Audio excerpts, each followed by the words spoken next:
Like we're looking for a taxi in this one.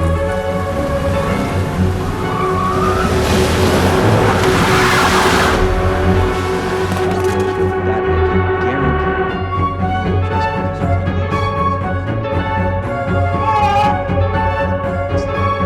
the lower levels, it may be less than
The story begins inside a mysterious and dreamlike world where reality is almost impossible to separate from imagination, as a man named Dom Cobb is pulled from the depths of an unfamiliar ocean and brought into an enormous Japanese-style fortress. Cobb looks exhausted and disoriented, yet there is something strangely familiar about the place, as if he has experienced this moment before. He is taken through the fortress and brought before an extremely old man who appears to be waiting for him. The elderly man studies Cobb carefully, trying to understand how this stranger managed to reach such a protected place. Cobb says almost nothing, while the old man notices a small spinning object on the table that immediately catches his attention.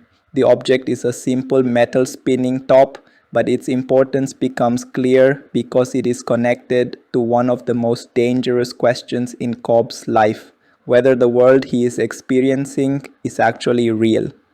Before the mystery can be fully understood, the story suddenly moves backward in time and reveals that Cobb is not an ordinary thief. He is a highly skilled professional who specializes in entering people's dreams and stealing information hidden deep inside their subconscious minds. Cobb works in a secretive world where advanced technology allows multiple people to share the same dream while remaining connected through specialized equipment. Unlike traditional criminals who break into buildings, crack safes, or steal physical objects, Cobb and his team invade the minds of powerful individuals and extract secrets from their subconscious. The process is extremely dangerous because the human mind reacts aggressively when it senses an intruder. A dream may look peaceful at first, but once the subconscious realizes that someone is manipulating the environment, armed projections can suddenly appear and attack the dreamer. Cobb has spent years mastering this unusual form of crime, learning how to manipulate architecture, control dream environments, and guide targets toward revealing information without realizing that they are being robbed. His greatest advantage is his experience, but that same experience has also made him deeply haunted by memories that he cannot escape. Cobb understands dreams better than almost anyone alive, yet the more deeply he enters other people's minds, the harder it becomes for him to separate his own memories from the worlds he creates. During one of his operations, Cobb is working alongside his trusted partner Arthur, who helps him navigate the complex dream environment while they attempt to extract valuable information from a powerful businessman. The mission appears carefully planned, but Cobb quickly realizes that their target's subconscious defenses are far stronger than expected. Armed projections begin appearing throughout the dream, transforming an elegant environment into a dangerous battlefield. Cobb and Arthur move through the shifting dream while trying to maintain control over the operation. But the deeper they travel into the target's mind, the more unstable everything becomes. Cobb knows that dying inside a normal dream should wake the dreamer, but certain circumstances can make the consequences far more severe. The greatest danger comes from the possibility of becoming trapped inside a dream for what feels like decades or even centuries. Time behaves differently in dreams, and each deeper level increases the distortion. A few minutes in reality can become hours inside a dream, while hours can become years in an even deeper subconscious layer. For professionals like Cobb, understanding this strange relationship between time and consciousness is essential for survival. Although Cobb is highly respected within the dream sharing world, his personal life is complicated by a painful history involving his wife, Mal. Memories of Mal appear unexpectedly during his missions, often disrupting carefully planned operations. She is not simply a memory in Cobb's mind, she appears as a powerful projection capable of interfering with his work and turning controlled dreams into chaotic nightmares. Cobb repeatedly tries to suppress these memories, but Mal's presence remains deeply connected to his guilt. Their relationship was once filled with love and adventure, and together they explored the possibilities of shared dreaming far beyond what most people could imagine. They eventually became trapped in an extraordinarily deep dream state where time seemed almost endless. What began as an experiment became a psychological nightmare, because the longer they remained inside that artificial world, the more difficult it became to remember which reality was genuine. Cobb eventually convinced Mal that their dream world was not real, but escaping it came at a devastating emotional cost that continues to haunt him long after their return to the real world. After the extraction mission begins collapsing, Cobb and Arthur are forced to abandon their operation. The experience demonstrates just how dangerous dream infiltration can become when subconscious defenses are triggered.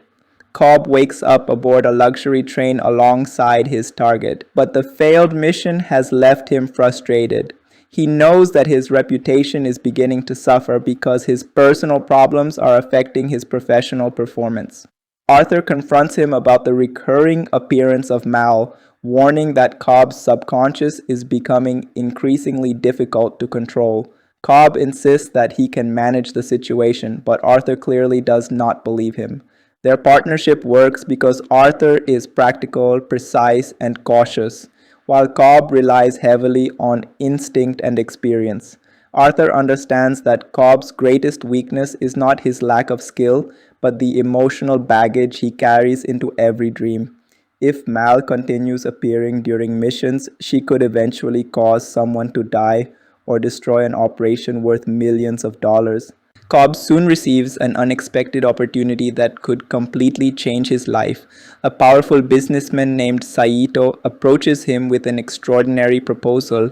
Instead of asking Cobb to steal information from someone's subconscious, Saito wants him to perform something considered almost impossible: Inception. The goal is not to extract an existing idea, but to plant a new idea inside another person's mind so deeply that the target believes the idea originated from himself. Cobb initially refuses because he understands how difficult the process is. Extraction is already dangerous, but inception requires manipulating several layers of dreams while ensuring that the target's subconscious accepts the planted idea as its own natural thought. If the idea feels artificial or forced, the subconscious will reject it. To succeed, Cobb must construct an emotional connection powerful enough to make the target believe the implanted idea is genuinely his own. Saito offers Cobb something even more valuable than money: the chance to return home to his children. Cobb's greatest desire is to see his children again, but he has been unable to return to the United States because he is wanted for a crime connected to Mal's death. His children remain far away. and every memory of them increases his determination to complete one final mission. Saito understands this weakness and uses it to persuade Cobb. The target of the operation is Robert Fisher, the young heir to a massive business empire. Fisher's father has recently died, leaving behind an enormous corporation that could become even more powerful under his son's leadership. Saito wants Cobb to plant the idea that Fisher should break apart his father's business empire rather than continue expanding it. If successful, the decision could dramatically change the global business landscape. Cobb realizes that the mission is not merely about stealing information, it is about manipulating the deepest emotional relationship inside another human being and using that relationship to create a completely new belief. Knowing that Inception cannot be accomplished with only himself and Arthur, Cobb begins assembling a specialized team. He needs people who understand different aspects of dream construction, deception, chemistry, and subconscious behavior. The first person he seeks is a talented young architecture student named Ariadne. Cobb meets her through his father-in-law, Professor Miles, who recognizes her extraordinary intelligence and ability to understand complex spatial structures. During their first meeting, Cobb tests Ariadne by asking her to design a maze that cannot be solved easily. She quickly demonstrates exceptional talent, creating increasingly complicated structures while simultaneously understanding the unusual rules of dream architecture. Cobb is impressed by her abilities, but he warns her that dream construction comes with serious psychological risks. The dream world may look limitless, yet the subconscious constantly observes inconsistencies. A poorly designed environment can collapse, trap the dreamers, or attract hostile projections. Ariadne becomes fascinated by the possibilities, unaware that working with Cobb will expose her to the darkest secrets of his mind. As Ariadne begins learning the rules of shared dreaming, Cobb teaches her how dream architecture functions. He explains that a dreamer can create entire cities, buildings, streets, and landscapes inside the subconscious, but the environment must feel natural to the target. If the dreamer recognizes that something is wrong, the subconscious becomes defensive. Ariadne quickly learns that dream architecture is not simply about creating beautiful places. Every staircase, corridor, street, and room must serve a purpose within the larger psychological structure. She also discovers that dreams can fold space, change gravity, and create impossible environments that would never exist in the physical world. Her talent allows her to construct increasingly sophisticated dream levels, but Cobb becomes increasingly concerned as she begins asking questions about Mal. He knows that bringing Ariadne into his personal memories could expose secrets he has spent years trying to hide. Meanwhile, Cobb continues preparing the rest of his team while carefully studying Fisher's psychological profile. The operation will require several levels of dreams, each designed to manipulate Fisher emotionally while maintaining control over the timing of the entire mission. The deeper the team travels into the subconscious, the slower time will appear to move, meaning that every action must be synchronized perfectly. One mistake at an upper level could destroy the entire operation at a deeper level. Cobb understands that the team will need a precise sequence of events, with each member responsible for maintaining the stability of a different dream layer. Their mission therefore becomes less like an ordinary robbery and more like a carefully coordinated psychological operation where every second matters. As the team takes shape, Cobb begins to believe that Inception may actually be possible, but he also knows that there is one unpredictable element he cannot fully control: his own subconscious. As Cobb prepares for the dangerous mission, memories of Mal continue becoming stronger. Ariadne notices that Cobb keeps secrets even from his closest partners and begins investigating the strange woman who appears inside his dreams. She eventually discovers that Mal is connected to Cobb's deepest guilt and that the memory of her has the power to disrupt entire dream environments. Cobb tries to convince Ariadne that Mal is simply an old memory, but Ariadne realizes that something much more serious is happening. Cobb has spent so much time trapped inside his own memories that he may no longer understand where the boundary between guilt and reality truly exists. The spinning top he carries with him becomes another symbol of this uncertainty, a small object that can help him determine whether he is awake or dreaming. Yet even this simple test carries a deeper meaning because Cobb's emotional connection to Mal makes reality itself feel unstable. With the team nearly assembled and Saito demanding results, Cobb begins preparing for the flight that will carry them toward Fisher and the beginning of the most complicated dream operation they have ever attempted. Arthur studies the logistics, Ariadne continues designing the dream environments, and the team's chemist prepares a powerful sedative capable of keeping everyone asleep long enough to travel through multiple subconscious levels. Cobb knows the mission will require extraordinary precision because the sedative creates a serious danger. If something goes wrong, waking up may not be as simple as opening one's eyes. At the same time, Cobb's memories of his children continue motivating him. He imagines the possibility of finally walking through his home and seeing them again after years of separation. That hope becomes the one thing strong enough to push him forward despite the risks. As the team prepares to board the aircraft, Cobb looks toward the future with determination, unaware that the mission will force him to confront the memories he has spent years trying to bury. The story continues as Dom Cobb and his carefully assembled team prepare to carry out the most dangerous operation of their careers. Knowing that the mission against Robert Fisher will require them to enter several layers of his subconscious mind and manipulate his emotions without allowing him to realize what is happening.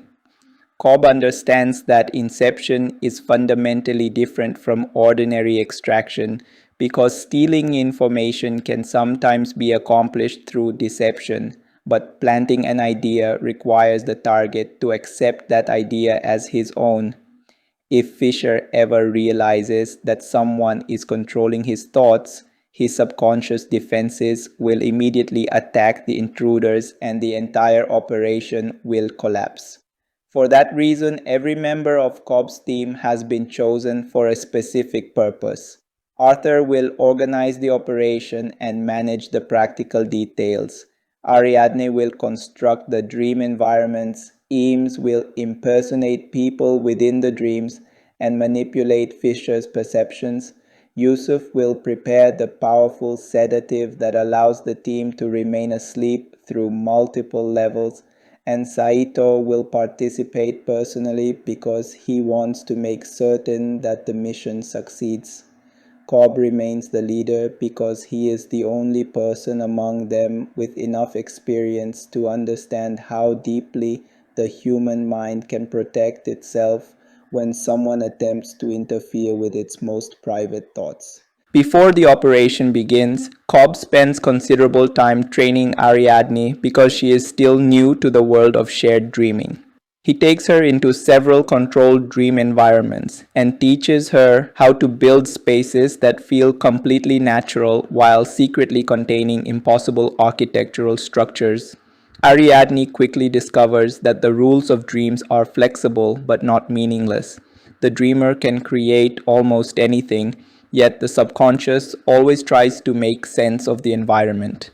If a building suddenly changes shape without explanation, the mind may recognize the inconsistency and respond violently.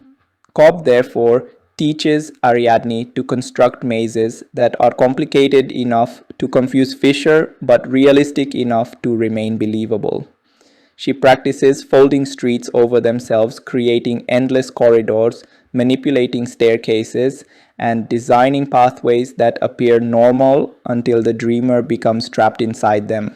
Her natural talent impresses Cobb, but she becomes increasingly curious about the strange rules Cobb seems to follow personally. She notices that he constantly checks his surroundings, studies reflections, and becomes uncomfortable whenever memories of his children or Mal appear. Ariadne begins to suspect that the greatest danger inside their mission may not come from Fisher at all. During one of their training sessions, Ariadne accidentally discovers one of Cobb's deepest memories. She enters a dream environment that appears peaceful at first but gradually transforms into a beautiful house surrounded by an enormous garden. Cobb immediately becomes tense because the location belongs to his memories of Mal. Ariadne sees glimpses of a life that Cobb desperately tries to hide from everyone around him. The two of them once explored dreams together, building entire worlds where they could live as if time had stopped. They spent what felt like decades inside those artificial environments, constructing cities, streets, buildings, and landscapes from their imagination. Eventually, however, Mal became convinced that their dream world was real and began resisting the idea of returning to ordinary life. Cobb knew they could not remain trapped forever, so he planted an idea inside Mal's subconscious telling her that her world was not real. The plan worked well enough to make her agree to leave, but the idea remained inside her even after they returned to reality. Cobb later realized that the thought he had planted continued growing until Mal became convinced that the real world was actually another dream. This revelation explains why Cobb's personal guilt is so powerful. Mal eventually became obsessed with proving that their reality was false, and she believed that death would allow them to wake up together. Cobb tried desperately to convince her that they had already returned to reality, but Mal could no longer trust him. Her psychological condition became increasingly unstable, and the situation eventually led to a tragic decision that permanently destroyed Cobb's life.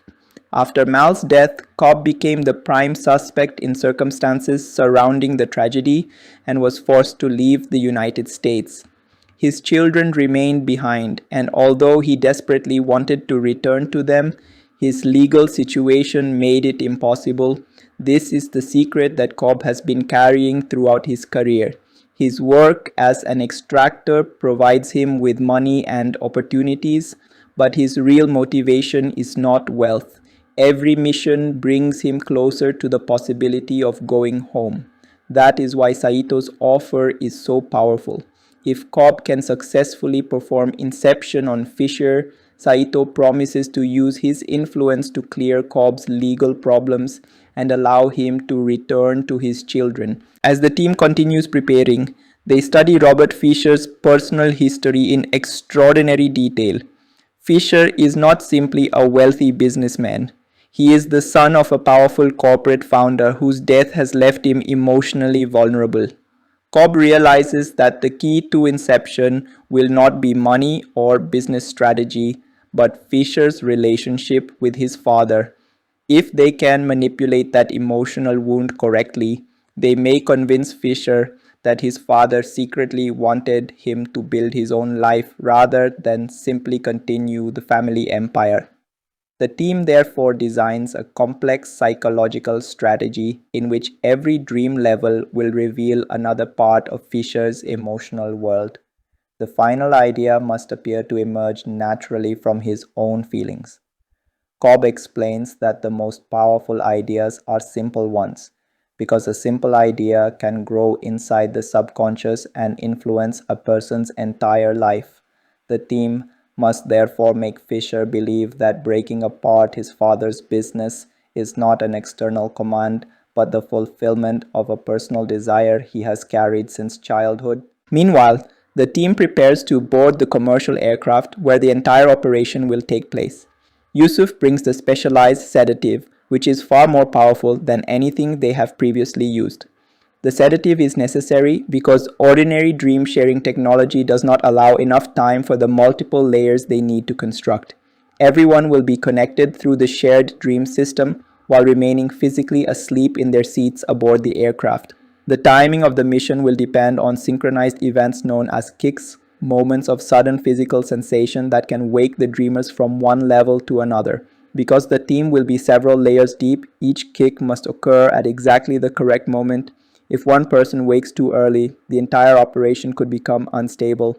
Cobb repeatedly emphasizes that everyone must remain focused and follow the plan without improvising unless absolutely necessary. The danger is especially serious because the sedative prevents ordinary death from waking the dreamer. If someone dies inside the dream while heavily sedated, their consciousness could fall into a dangerous state known as limbo, where the distinction between reality and imagination can disappear completely. The mission begins aboard the aircraft as Fisher takes his seat without realizing that several people around him are preparing to enter his subconscious. Cobb and his team discreetly connect themselves to Yusuf's dream-sharing equipment while Saito remains nearby. Once everyone is ready, Yusuf administers the sedative and the team gradually falls asleep. Within moments, the aircraft cabin disappears and is replaced by a completely different environment.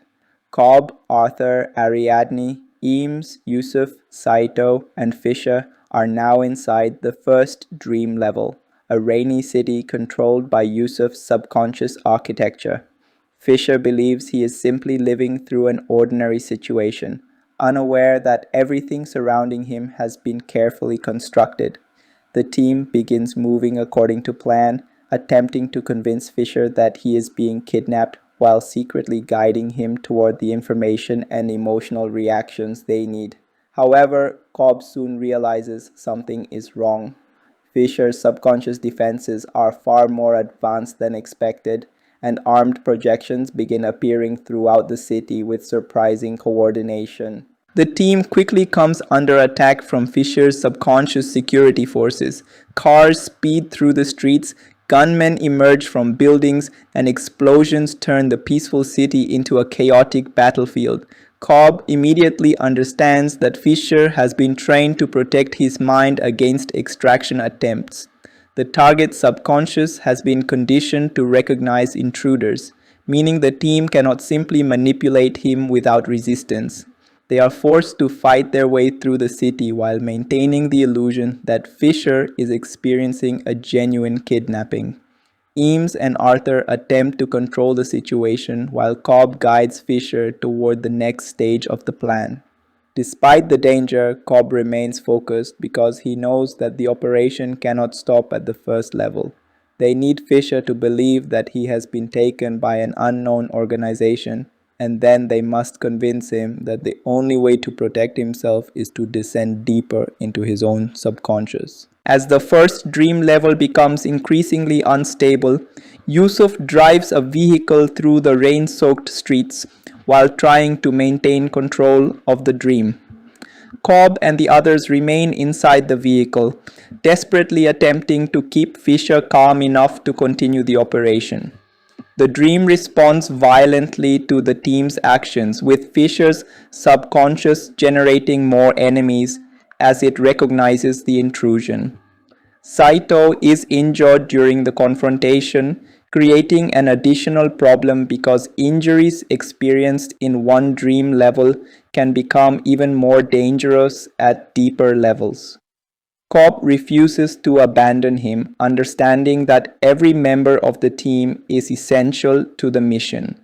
The pressure continues increasing as the team prepares to move deeper into Fisher's mind, but none of them yet understands that another danger is waiting inside the subconscious, one that Cobb has been trying to control for years. As the first level approaches its critical stage, Cobb begins noticing familiar signs that his own subconscious may interfere with the mission. He sees brief glimpses of Mal appearing within the dream environment, even though she should have no reason to be there. Cobb immediately becomes tense and attempts to ignore her presence, but Ariadne notices the change in his behavior. She understands that the woman appearing in their dream is not part of Fisher's subconscious. She is coming directly from Cobb's own memories. This means the greatest threat to their mission may be inside Cobb himself. Nevertheless, the operation continues because there is no opportunity to stop. The team must move deeper into Fisher's subconscious before the first kick arrives, and every member understands that from this point forward, the mission will become more dangerous with each layer they enter. The story continues as Cobb and his team struggle to maintain control of the first dream level while Fisher's subconscious security forces become increasingly aggressive. What began as a carefully planned extraction operation has turned into a dangerous chase through the rainy streets, with armed projections appearing from almost every direction. Yusuf keeps the vehicle moving while Arthur, Eames, Saito, and Cobb attempt to control Fisher and convince him that the situation he is experiencing is real. The entire strategy depends on making Fisher believe that he has been kidnapped by a group of unknown enemies who are trying to steal secrets from his mind. Cobb knows that fear can be useful because when people are placed under pressure, they instinctively search for explanations that make sense of what is happening. The team intends to provide Fisher with exactly that explanation, while secretly directing his thoughts toward the emotional material they need to manipulate. However, Fisher's subconscious is fighting back with unusual intensity, producing trained projections that behave almost like professional soldiers. Every time the team attempts to move Fisher toward their planned location, another wave of subconscious defenders appears, forcing them to improvise while still protecting the fragile structure of the dream. During the chaos, Arthur discovers that Fisher's subconscious has been trained by professional extractors, meaning the young businessman has defensive systems embedded deep inside his mind. This changes the situation completely because the team is no longer dealing with an ordinary dreamer. Fisher's mind has been prepared to resist exactly the kind of attack Cobb's team is conducting. Cobb quickly realizes that someone has previously taught Fisher how to defend his subconscious, and this explains why the projections are so organized and aggressive. Instead of random dream characters, they operate with a clear purpose, surrounding vehicles, blocking roads, and attempting to eliminate the intruders. Cobb orders everyone to stay focused because panic could cause Fisher to realize that something is wrong. If Fisher becomes fully aware that he is dreaming, the subconscious defenses could become even more powerful. The team therefore continues pretending that the danger is real, while secretly guiding Fisher through the environment toward a specific building. Their objective is to convince him that the building contains information capable of explaining why he has been targeted. But in reality, they are preparing the psychological foundation required to begin the next level of the operation. Inside the vehicle, Yusuf struggles to maintain control while the entire dream environment reacts to the physical movements of the real world. Because the team is asleep aboard the aircraft, the dream is influenced by the plane's movements and by Yusuf's physical condition. Every turn, vibration, and change in balance can affect the dream environment, making the rainy city increasingly difficult to control. Cobb understands that Yusuf's driving must remain steady because a sudden physical disturbance could create an unpredictable effect on the dream. At the same time, the team must remain aware of the timing of the operation because the aircraft is moving toward its destination in the real world. They have limited time before they need to reach the next stage, and every delay increases the risk of losing control. Arthur repeatedly checks their progress, while Eames continues manipulating Fisher's perceptions. Saito, despite being injured, insists on remaining involved because he understands that the success of the operation is directly connected to the promise he made to Cobb. If the mission fails, Cobb's chance of returning home disappears with it. Cobb eventually manages to convince Fisher that the kidnappers are trying to access a secret hidden inside his subconscious. Fisher begins cooperating because he believes the only way to protect himself is to understand what his attackers want. The team uses this belief to guide him toward a heavily guarded building where they claim the information is stored. In reality, Cobb and Arthur are preparing to enter a deeper level of Fisher's mind. Ariadne watches carefully as the dream environment becomes more complicated and begins understanding why Cobb insisted that every part of the operation must be carefully designed. The first level is not simply a location, it is a psychological setup designed to make Fisher emotionally invested in the mystery. If he willingly chooses to descend deeper, the team will have much greater control over his subconscious. This is one of the most important principles of Inception. The target must believe that every decision is his own. The team cannot force Fisher into accepting the final idea.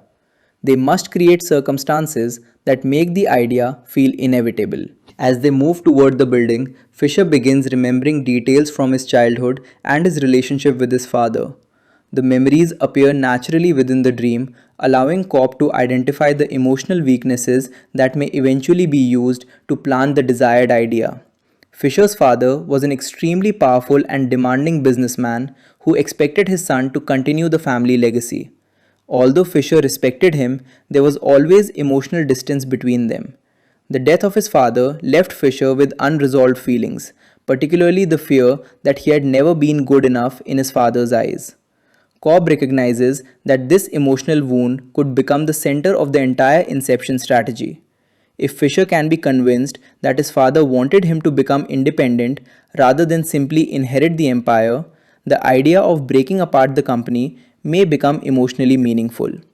Instead of feeling like an imposed business decision, it could become Fisher's personal act of proving himself. Meanwhile, Eames plays a crucial role by using his ability to imitate other people within dreams. He can transform his appearance and behavior to resemble individuals who hold emotional importance to Fisher. This ability allows the team to manipulate Fisher without directly controlling him. Eames begins preparing to imitate Fisher's uncle, Peter Browning, because Browning represents an important connection to Fisher's family and business history. By appearing as Browning, Eames can introduce suggestions that Fisher will naturally trust. However, Eames understands that a single mistake could expose the deception, so he carefully studies Browning's mannerisms, speech patterns, and relationship with Fisher. Cobb reminds him that the target must never suspect that someone is impersonating a person from his real life. The success of the entire operation depends upon maintaining the illusion at every level, and Eames's ability to manipulate identity becomes one of the team's most important weapons. While the others remain focused on Fisher, Ariadne continues observing Cobb. She notices that he becomes increasingly distracted whenever Mal appears. The memory of Mal suddenly enters the dream again, disrupting the carefully constructed environment and causing Cobb to lose control for several moments. Ariadne confronts him and demands an explanation. Cobb finally admits that Mal was his wife and that her image has become a projection inside his subconscious. He explains that he spent years exploring dreams with her, and because they went deeper than anyone should, he created memories that became almost impossible to separate from reality. Ariadne realizes that Cobb's problem is much more serious than ordinary grief. He has built an entire version of Mal inside his own mind, complete with her personality, emotions, and ability to interfere with his decisions. This projection does not simply appear randomly. It emerges whenever Cobb becomes emotionally vulnerable, particularly when he thinks about his children or feels guilty about Mal's death. Ariadne begins to understand that Cobb may be carrying an uncontrolled subconscious passenger into every mission. The revelation makes Ariadne increasingly worried because Inception requires absolute psychological discipline. Cobb cannot afford to have Mal appearing during the operation, especially because Fisher's subconscious is already unusually aggressive.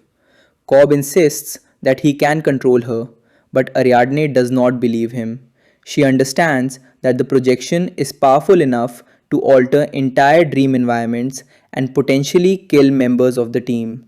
Despite her concerns, she agrees to continue because she knows Cobb's personal mission is the only reason the operation exists in the first place.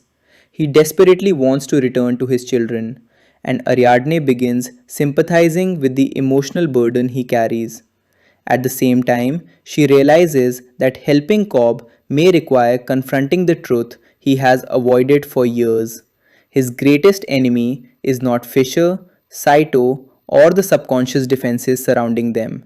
His greatest enemy is his inability to let go of Mal. The team finally reaches the location where they can begin the transition toward the second dream level. Fisher is still convinced that the entire situation is real and the manipulation has progressed exactly as Cobb intended. However, Saito's injury becomes more serious, reminding everyone that the consequences of failure are becoming increasingly dangerous. Yusuf continues driving toward the point where the first major kick will occur, while Cobb and Arthur prepare Fisher for the next stage. The team must descend deeper into his subconscious while maintaining the emotional logic they have already established. If Fisher suddenly becomes suspicious, the entire structure could collapse. As they prepare, Cobb explains that every dream level will operate at a different speed of time, meaning that what feels like minutes in one layer could become hours or even days in another. The deeper they go, the more difficult it will be to synchronize their actions and return to reality together. As the transition approaches, Cobb looks briefly at the people around him and realizes how much is at stake. Arthur is focused entirely on the mechanics of the operation. Eames is preparing his next identity. Ariadne is watching the dream architecture. Yusuf is controlling the vehicle, and Saito is fighting through his injury. Each member has a role, and one mistake from any of them could destroy the entire mission. Cobb knows that the first stage has only been preparation. The real challenge begins once they enter Fisher's deeper subconscious, where his emotional memories will become stronger and the team's ability to control the environment will become increasingly limited. As the first level approaches its critical moment, the team prepares for the next descent, while Fisher remains unaware that every decision he has made has been carefully influenced. Yet, somewhere inside the dream, Cobb senses that Mal is still watching him, waiting for another opportunity to interfere. The story continues as the team successfully descends into the second level of Robert Fisher's subconscious, where the dream environment changes completely from the rain-soaked streets of the first level into an elegant hotel filled with luxurious rooms, long corridors, and carefully designed spaces that appear perfectly ordinary at first glance. Arthur becomes the architect and controller of this level, responsible for maintaining the environment while Cobb and Eames continue manipulating Fisher's emotions. The transition into the hotel is essential because the team needs Fisher to believe that he has been taken into a secret location where he can discover the truth behind the conspiracy against him. Cobb explains that every level of the dream must connect naturally with the one above it, because Fisher's mind needs to accept the experience as a believable continuation of events. Fisher remains convinced that he is being pursued by powerful enemies who want information hidden inside his subconscious, and this fear keeps him cooperating with Cobb's instructions. Meanwhile, Arthur carefully monitors every movement because he knows that the strange physical conditions of the upper dream level are already beginning to affect the hotel. The entire team has to remain synchronized because Yusuf's driving in the first level will eventually create a physical kick that must pass through every deeper level at precisely the correct moment. Inside the hotel, Eames begins playing a more important role in the psychological manipulation of Fisher. Using his extraordinary ability to imitate other people within dreams, Eames assumes the appearance of Peter Browning, Fisher's trusted uncle and one of the most important figures in his father's business empire. The transformation allows Eames to speak to Fisher in a way that feels completely natural, because Fisher already trusts Browning. Eames carefully suggests that Fisher's father left behind a hidden message concerning the future of the company, creating doubt in Fisher's mind about what his father truly wanted. The purpose is not to tell Fisher directly that he should destroy the business empire. Instead, the team wants him to believe that his father secretly wanted him to become independent and build something of his own. The distinction is extremely important because Inception only works when the target believes the final idea originated naturally inside his own mind. Fisher begins questioning his father's intentions, and the emotional uncertainty becomes stronger with every conversation. Cobb watches closely, knowing that they are finally approaching the psychological foundation required for the final stage of their plan. While Eames manipulates Fisher's emotions, Cobb and Ariadne continue monitoring the environment for signs of instability. Ariadne has become increasingly concerned about Cobb because Mal's projection has appeared repeatedly throughout the mission. She understands that Cobb's subconscious is not simply producing random memories. Mal is an independent psychological projection with enough power to interfere with the entire operation. Cobb admits that his relationship with Mal was much more complicated than he initially revealed. They spent what felt like decades exploring the deepest levels of dreams, building an enormous world together where they could live outside the limitations of ordinary reality. In that world, they grew old together, created cities, and experienced an entire lifetime. But Cobb eventually realized that their dream world was not real and became desperate to return to their children. To convince Mal to leave, he planted the idea that her reality was false. The idea worked, but it never completely disappeared from her mind. After they returned to reality, Mal continued believing that the world around them was another dream. She became convinced that death was the only way to wake up, and this belief eventually led to the tragedy that separated Cobb from his children and destroyed his life. Ariadne begins to understand why Cobb's subconscious is so dangerous. The Mal he carries inside his mind is not simply a memory of his wife, but a projection shaped by guilt, regret, and unresolved love. Cobb has spent years trying to suppress her image, but every time he enters a dream, his subconscious finds a way to bring her back. Ariadne realizes that if Mal appears at the wrong moment, she could destroy Fisher's carefully constructed emotional journey. Cobb insists that he has everything under control, but Ariadne warns him that the mission will eventually reach a point where he can no longer hide from his memories. She tells him that the deeper they travel into Fisher's mind, the deeper they may also travel into Cobb's own subconscious. Cobb understands the danger but refuses to abandon the operation because returning home is the only goal that has kept him moving forward for years. He believes that if he completes the mission, he can finally put the past behind him, even though Ariadne can see that he has not yet confronted the truth about what happened to Mal. Meanwhile, the hotel begins becoming increasingly unstable because the vehicle in the first dream level is experiencing dangerous movement. Yusuf is driving through the rainy streets while armed subconscious projections continue attacking the vehicle, and every sudden movement creates a physical effect that travels into the hotel level. Arthur notices that the hotel corridors are beginning to behave strangely. Objects shift, gravity changes, and the environment becomes increasingly difficult to control. He realizes that the team is approaching one of the most dangerous moments of the entire operation. If the first level vehicle falls or experiences a major impact, the physical kick will travel through the second level and eventually affect the deeper dreams. Arthur, therefore, has to prepare an escape route while simultaneously protecting Fisher. The situation becomes even more complicated when Fisher's subconscious defenses enter the hotel.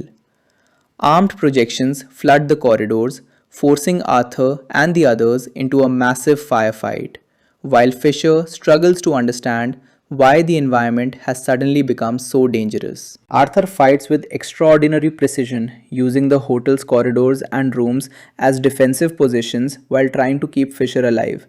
Unlike a normal dream environment, the hotel is now affected by the movement of the vehicle above, causing gravity to disappear and reappear unpredictably.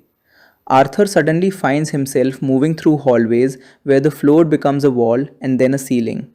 He has to adapt instantly, using handrails, door frames, and walls to maintain control. The visual environment becomes increasingly surreal as gravity shifts throughout the building, But Arthur remains focused because the timing of the operation cannot be interrupted. He knows that the team has only a limited window before the first level kick reaches them. If he cannot prepare the next transition, everyone could become trapped deeper inside Fisher's subconscious. Despite the chaos, Arthur manages to continue moving toward the planned location, carrying the equipment needed for the next stage while fighting Fisher's projections one by one. At the same time, Cobb and Eames continue pushing Fisher toward the emotional truth they need him to discover. Fisher believes that his uncle has revealed evidence that his father left behind a hidden message, and this information causes him to question everything he thought he knew about his family. The team uses this uncertainty to create a stronger emotional connection between Fisher and his father. They want Fisher to believe that his father was not disappointed in him, but actually wanted him to become his own man. The idea of breaking apart the business empire is slowly transformed from a business strategy into an emotional act of independence. Cobb knows this is the key to successful inception. Fisher cannot simply be told to destroy his father's company because that would feel like an external command. Instead, he must reach the conclusion himself.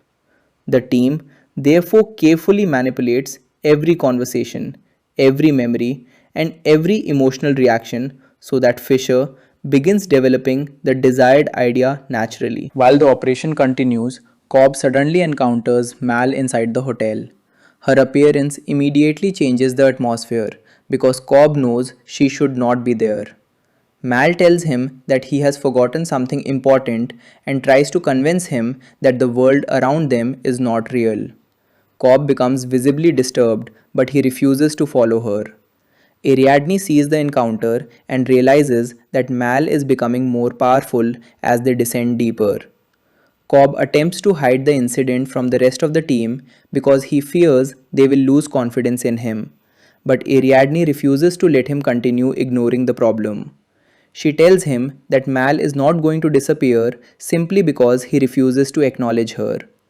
Cobb finally admits that he is still emotionally connected to the memory of his wife and that part of him secretly wants to return to the world they created together. This confession reveals the central conflict within Cobb. He wants to return to his children, but he is also afraid of completely letting go of Mal because doing so means accepting that their life together is truly over. The emotional pressure becomes even stronger when Fisher reaches a point where he begins remembering his father more clearly. The team guides him toward a hidden room containing objects connected to his childhood and his relationship with his father. Fisher finds a safe containing a photograph and personal items that trigger powerful memories. He remembers moments when his father treated him harshly and realizes that much of his life has been shaped by a desire to earn his father's approval. The team uses this emotional vulnerability carefully, allowing Fisher to interpret the memories in his own way. Eames, still disguised as Browning, suggests that Fisher's father wanted him to become more than simply his successor. Fisher begins considering the possibility that his father's final wish was for him to build something completely different. The idea starts taking root naturally, exactly as Cobb intended. However, the operation remains extremely dangerous because Fisher's subconscious is still attacking them, and the team must reach the next dream level before the physical kick arrives. As Arthur struggles through the shifting hotel environment, he realizes that the situation above has become even more dangerous. Yusuf's vehicle is approaching a major obstacle, and the timing of the entire operation is beginning to collapse. Arthur must create a new plan to produce the necessary kick in the second level, even though the original conditions have changed. He begins preparing an improvised elevator sequence that will create a sudden change in physical sensation, allowing the team to synchronize with the events happening in the upper dream. Every detail must be calculated because the deeper levels will experience time much more slowly. What appears to be only a few seconds in the real world could become several minutes or even hours for the dreamers.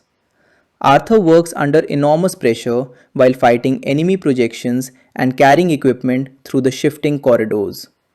His ability to remain calm becomes essential to the survival of the entire team. Eventually, Cobb, Eames, Fisher, and the others prepare to descend into the third level, where the emotional manipulation will reach its most dangerous stage. Fisher is now deeply invested in the mystery surrounding his father's final wishes and believes that the next level contains the truth he has been searching for. This is exactly what Cobb wanted because the target is willingly moving deeper into his own subconscious. However, Saito's injury continues worsening, and the team knows that if he dies inside the dream under the effects of the powerful sedative, he may fall into limbo. Cobb understands that losing Saito could jeopardize the mission and possibly leave him trapped in the dream world as well. At the same time, the physical kick from the first level is approaching, and every member must be ready for the transition. As the hotel begins shifting violently around them, Cobb looks toward Fisher and realizes that the inception is finally becoming possible. Yet, somewhere inside his own subconscious, Mal is waiting for another opportunity to destroy everything they have built. The story continues as Cobb, Arthur, Eames, Ariadne, Saito, and Fisher descend into the third level of the dream, where the environment changes once again into a vast, heavily fortified, snow covered mountain complex. Unlike the rainy city of the first level and the luxurious hotel of the second, this dream has been designed specifically to resemble a high security military facility, creating the perfect setting for the final stage of their psychological operation. Fisher believes he has reached a dangerous location where the secrets surrounding his father's business empire are hidden. And because he has willingly followed the team this far, the dream feels completely natural to him. Cobb knows that this is exactly what they need because the target is no longer simply reacting to external threats. He is emotionally invested in discovering the truth about his father. The team must now guide Fisher through the fortress, reach the heavily protected safe at its center, and create an emotional experience powerful enough to make him accept the final idea. Every member of the team understands that this is the most important stage of the entire operation because once Fisher reaches the safe, the carefully constructed emotional connection between him and his father will determine whether Inception succeeds or fails. The snow covered fortress is heavily protected by Fisher's subconscious projections, which appear as armed guards stationed throughout the mountain complex. Cobb and his team move carefully through the frozen landscape, knowing that any unnecessary confrontation could alert Fisher to the artificial nature of the environment. Eames continues maintaining his disguise and preparing to manipulate Fisher's memories, while Ariadne monitors the architecture and searches for possible changes in the dream environment. The deeper they move into the fortress, the stronger Fisher's emotional memories become. Cobb understands that the fortress represents more than a physical location. It is a symbolic representation of Fisher's subconscious defenses surrounding his relationship with his father. The safe at the center represents the deepest emotional truth Fisher has hidden from himself. If the team can reach that safe and allow Fisher to discover the meaning behind it, they may finally plant the idea they came here to create. However, the fortress is protected by more than armed projections. Fisher's subconscious is beginning to understand that something is wrong, and the deeper they go, the more aggressive the defenses become. While the team advances through the snow, Saito's condition continues deteriorating. The gunshot wound he received in the first dream level has become increasingly dangerous because the effects of the powerful sedative prevent a normal awakening. Cobb knows that if Saito dies inside the dream, his mind could fall into limbo, a vast subconscious state where time becomes almost meaningless and a person can remain trapped for what feels like an eternity. Saito is aware of the danger but refuses to abandon the mission. He reminds Cobb that he made a promise to clear his name and give him a chance to return home, and Cobb refuses to let Saito die before fulfilling that promise. The situation creates an additional layer of urgency because the team now has two objectives: complete the inception on Fisher and keep Saito alive long enough to return to reality. Cobb realizes that if the operation succeeds but Saito remains trapped in limbo, the mission will still carry a devastating personal cost. Meanwhile, Fisher reaches the heart of the fortress and begins confronting the memories surrounding his father. The emotional relationship between them has always been complicated. Fisher remembers growing up under the shadow of a powerful businessman who seemed to demand perfection from his son. Throughout his childhood, Fisher wanted nothing more than his father's approval, but he often interpreted his father's actions as disappointment. The team has carefully constructed the dream to make Fisher confront this pain directly. Eames, still using the appearance of Browning, attempts to guide Fisher toward the belief that his father left behind something meaningful for him. Cobb understands that the emotional interpretation is more important than the literal information. Fisher must not simply discover what his father wanted, he must experience the realization emotionally. The idea they want to plant is that his father wanted him to create something for himself, rather than spending his life trying to imitate the man who came before him. If Fisher accepts that interpretation, the decision to dismantle the business empire will feel like an act of independence rather than manipulation. As Fisher moves closer to the safe, the team encounters increasingly heavy resistance. Armed projections attack the fortress from multiple directions, forcing Cobb and the others into a desperate firefight. Eames uses his ability to impersonate characters within the dream, while Arthur coordinates movement between different sections of the complex. Ariadne stays close to Fisher because she knows the emotional sequence must not be interrupted. The battle becomes chaotic, with snow exploding from the walls as bullets strike the fortress and vehicles race through the frozen landscape. Cobb remains focused on Fisher rather than the battle itself, constantly reminding everyone that protecting the target is more important than eliminating every enemy. The subconscious projections can continue appearing indefinitely, but Fisher must remain alive and emotionally engaged. Every action is therefore carefully balanced between combat and psychological manipulation. At the same time, the events in the second dream level are affecting the third level in ways the team cannot completely control. Arthur has been preparing the necessary kick inside the hotel, while Yusuf continues driving the vehicle in the first level. The timing between the three dream layers becomes increasingly difficult to maintain because every movement occurs at a different speed. A physical event in the first level becomes a delayed sensation in the second, and an even longer sequence in the third. Arthur understands that he has only a limited amount of time to create the perfect synchronization. He begins constructing a complex elevator mechanism that will create a sudden feeling of falling, which can serve as the kick for the people trapped inside the hotel. His actions require incredible precision because the deeper the team travels, the more difficult it becomes to predict how long the sensation will take to reach them.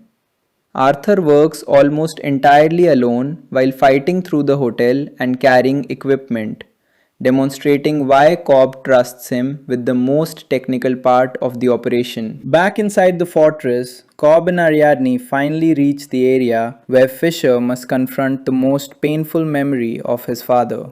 Cobb begins guiding Fisher toward the safe, but before the emotional moment can fully develop, Mal suddenly appears. Her arrival immediately disrupts Cobb's control over the situation. Mal has followed him into another level of the dream, and this time she is more aggressive than ever. She attacks Fisher and shoots him, causing his body to collapse. The team is horrified because Fisher's death inside the dream does not simply wake him. Under the powerful sedative, he will fall into limbo. Cobb immediately realizes that his subconscious has once again sabotaged the operation. Mal insists that Cobb should abandon the mission and come with her, arguing that the world around them is still another dream. Cobb tries to reason with her, but she refuses to listen. Her projection is driven entirely by the guilt and emotional conflict Cobb has carried for years. Ariadne finally confronts Cobb about the truth he has been hiding. She understands that Mal's projection is responsible for Fisher's death and demands to know why Cobb allowed this danger to remain inside the mission. Cobb finally admits that he has been struggling with the idea of letting Mal go. He reveals that the original inception he performed on her is the reason she became convinced that reality was a dream. Cobb had planted the idea that their dream world was not real because he wanted to convince her to return with him to reality. However, once the idea entered her mind, it continued growing even after they escaped the dream. Mal became obsessed with the belief that they were still dreaming and eventually decided that death was the only way to wake up. Cobb's guilt over her death caused him to preserve her image inside his subconscious, and every time he enters a dream, the projection of Mal appears because part of him still refuses to accept that she is gone. Ariadne tells Cobb that the woman standing before him is not actually Mal. She is a projection created by his own subconscious, and Cobb has the power to stop allowing her to control his decisions. Cobb finally understands that he cannot continue running from his memories. He must confront the truth directly, even if accepting it causes him enormous pain. He admits that Mal's death was not his fault in the way his guilt has made him believe, and that the woman in front of him is only a memory of someone he loved.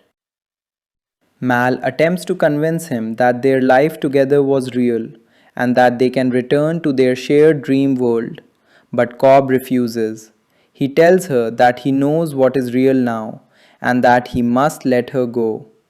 This emotional confrontation becomes one of the most important moments in Cobb's entire journey because for the first time he chooses reality over the fantasy of returning to the life he once had with Mal. After confronting his subconscious, Cobb leaves Ariadne to continue the mission while he searches for Saito and Fisher in the deeper dream levels. Ariadne understands that Fisher is still trapped in limbo and that they must recover him before the synchronized kicks occur. She enters the dangerous subconscious space where Fisher has fallen and finds him surrounded by fragments of his memories. The environment resembles an enormous collection of broken dream structures, with buildings, streets, and pieces of forgotten memories floating together in an impossible landscape. Ariadne manages to locate Fisher and begins guiding him toward the emotional moment they need. She explains that the safe represents the deepest part of his relationship with his father, and that opening it may allow him to finally understand what his father wanted him to become. Fisher follows her because he now believes that the answer to his entire life is waiting inside that room. Inside the fortress, Fisher finally reaches the safe and discovers the memory hidden within it. He sees a childhood moment involving his father and a small object that carries enormous emotional meaning. Fisher remembers his father looking at him with disappointment, but the memory begins changing as he understands its true meaning.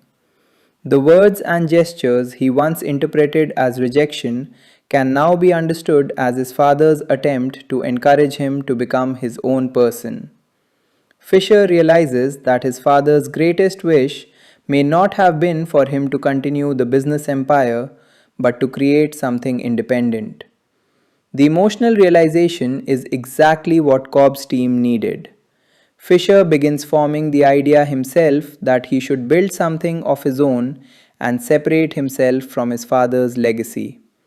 Because the thought emerges through his own emotions and memories, he does not recognize it as an implanted idea. Instead, he experiences it as a deeply personal revelation. At the same time, Cobb finds Saito in the vast emptiness of limbo. Years appear to have passed for Saito because time behaves almost infinitely slowly at this depth. The powerful businessman has become an elderly version of himself, living inside a massive abandoned structure built from memories and imagination. Cobb recognizes him and reminds him of their original agreement. Saito initially struggles to remember who Cobb is because so much time has passed inside the dream. Cobb points to the spinning top and reminds Saito that their world is not real. Slowly, Saito begins remembering the mission, the aircraft, and the promise he made. Cobb tells him that they have to return to reality, but the process will require both of them to accept that the world surrounding them is only a dream. Saito finally understands, and together they prepare to leave Limbo before the synchronized kicks reach the other dream levels. Back in the fortress, Fisher's emotional transformation is complete. He accepts the idea that his father wanted him to become independent and decides that he will break away from the family empire. The inception has succeeded because Fisher believes the idea belongs entirely to him. Meanwhile, the synchronized kicks begin arriving across the different dream levels. The vehicle in the first level reaches the critical moment. Arthur's elevator in the second level creates the necessary falling sensation, and the collapsing fortress in the third level provides another powerful physical shock. Each event must occur in perfect sequence to wake the team. Ariadne prepares to escape from the deepest dream while Fisher moves toward the final kick. Cobb remains focused on returning to reality, carrying the emotional weight of everything he has finally confronted. The mission that began as an impossible attempt to plant an idea has now reached its most dangerous stage, and the team must survive the synchronized collapse of every dream level before the powerful sedative carries them too deep to return. The story continues as the carefully synchronized kicks begin moving through the different layers of the dream, creating a narrow window in which Cobb and his team must escape from the deepest levels of Fisher's subconscious and return to reality. In the snowy fortress, Aradni has successfully helped Fisher understand the emotional meaning behind his father's final memory, and the idea that Fisher should build something of his own has finally taken root inside his mind. The entire operation has reached the point where Cobb's team no longer needs to force Fisher toward the conclusion, because he has accepted it emotionally as a personal discovery. However, success does not mean the mission is over. The powerful sedative keeping everyone asleep has created a dangerous situation, and the team must now synchronize their movements across multiple dream levels. Fisher is still inside the third level. Saito has disappeared into limbo after suffering a fatal injury in the dream, and Cobb remains determined to find him before returning to reality. Every second becomes critical because the dream levels are moving at completely different speeds, and if the timing fails, the team could remain trapped inside their subconscious worlds for what feels like decades. Ariadne watches the dream environment beginning to collapse around her and Fisher as the fortress starts breaking apart under the pressure of the approaching kick. The snow-covered walls crack, explosions shake the corridors, and fragments of the dream landscape begin disappearing into darkness. Fisher has finally accepted the emotional truth about his father, but he does not fully understand that the entire experience has been engineered by Cobb's team. From Fisher's perspective, the revelation feels completely authentic because the idea has been connected to memories he already carried inside his mind. This is exactly what makes Inception so powerful. The team did not create the desire from nothing. They found an emotional wound that already existed and built a pathway that allowed Fisher to interpret it differently.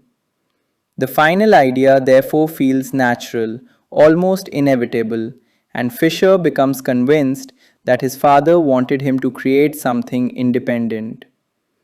Ariadne understands that the psychological mission has succeeded, but she also knows that the physical escape is still extremely dangerous because Fisher, Cobb, and the others must all experience the correct kicks in the correct sequence before the sedative pulls them too deeply into the subconscious. Meanwhile, Arthur is still trapped inside the hotel level, where the rules of gravity have become almost completely unpredictable.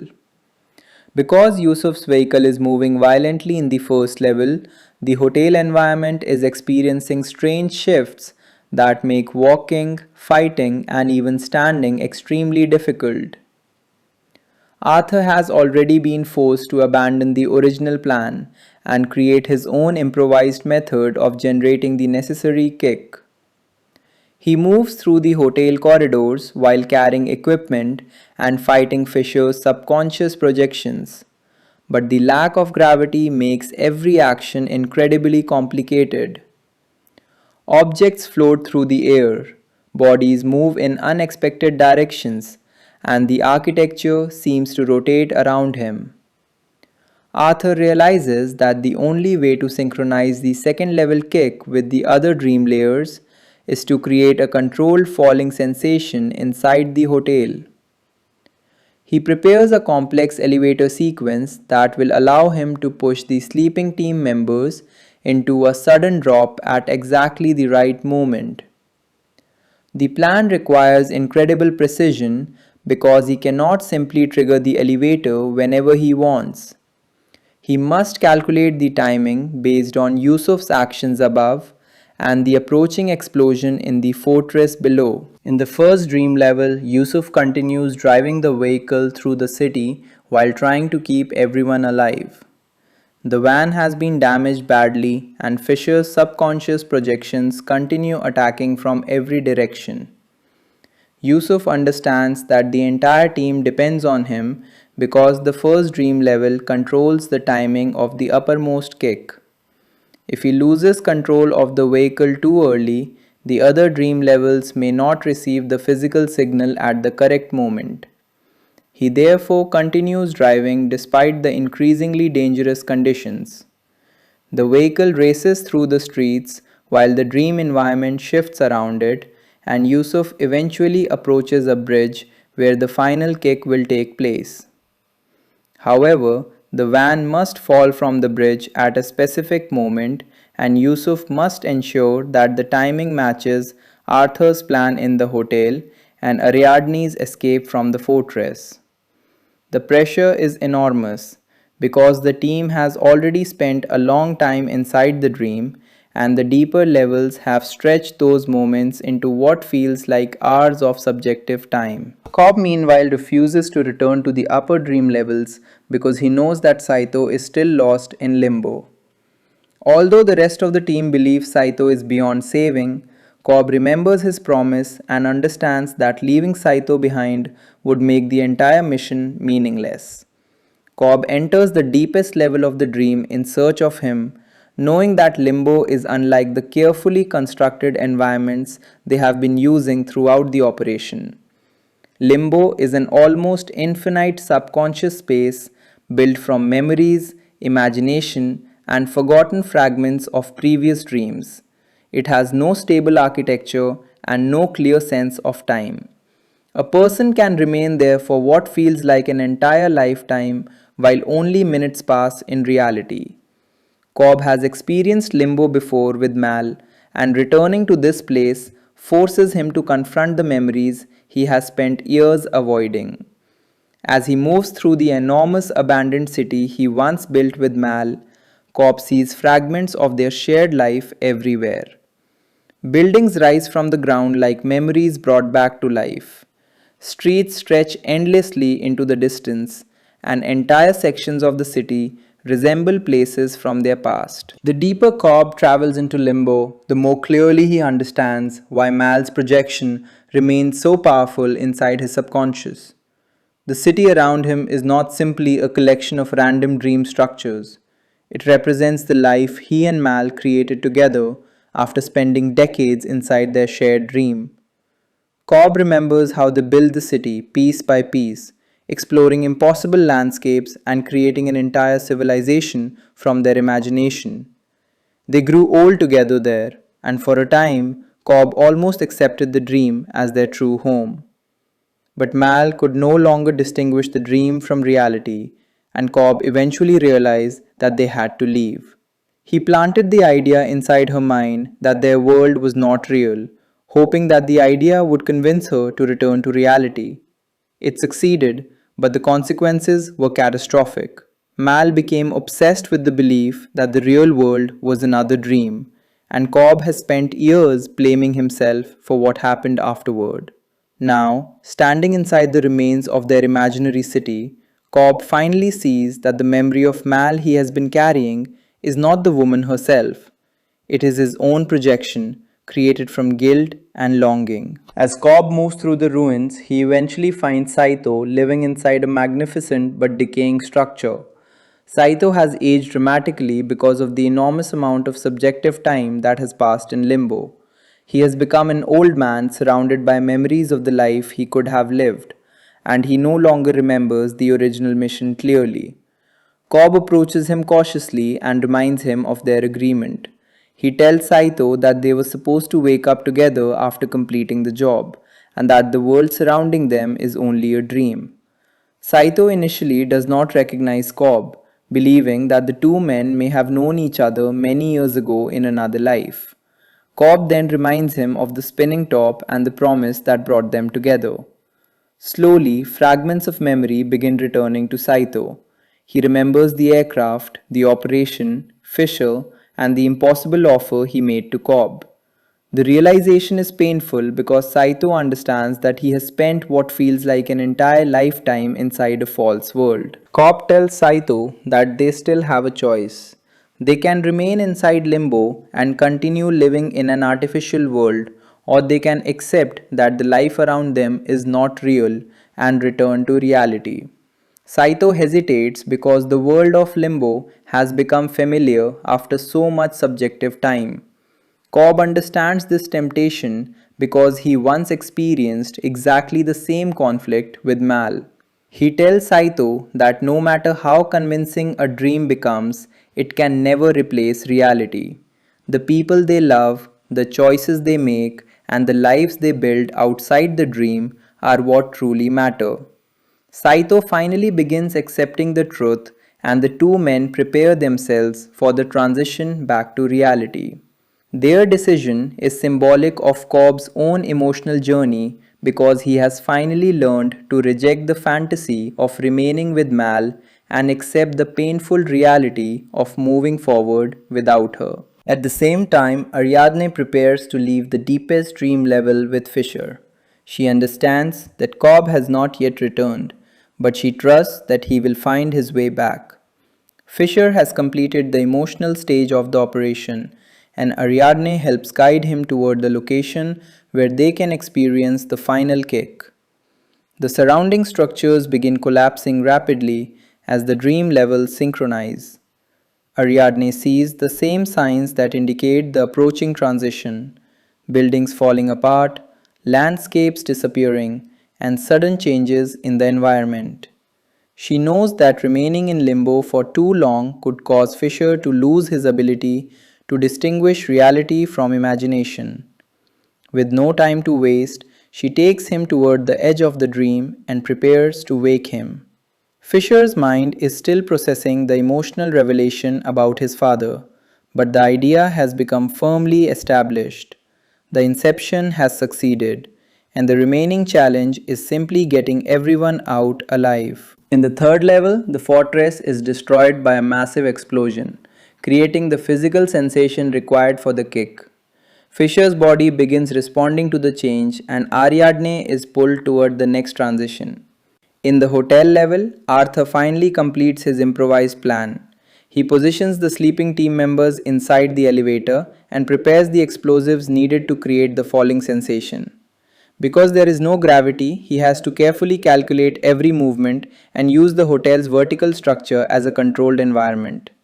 Arthur watches the timing indicators and realizes that he has only moments remaining. The first level van is now approaching the bridge, and Yusuf is preparing for the final fall.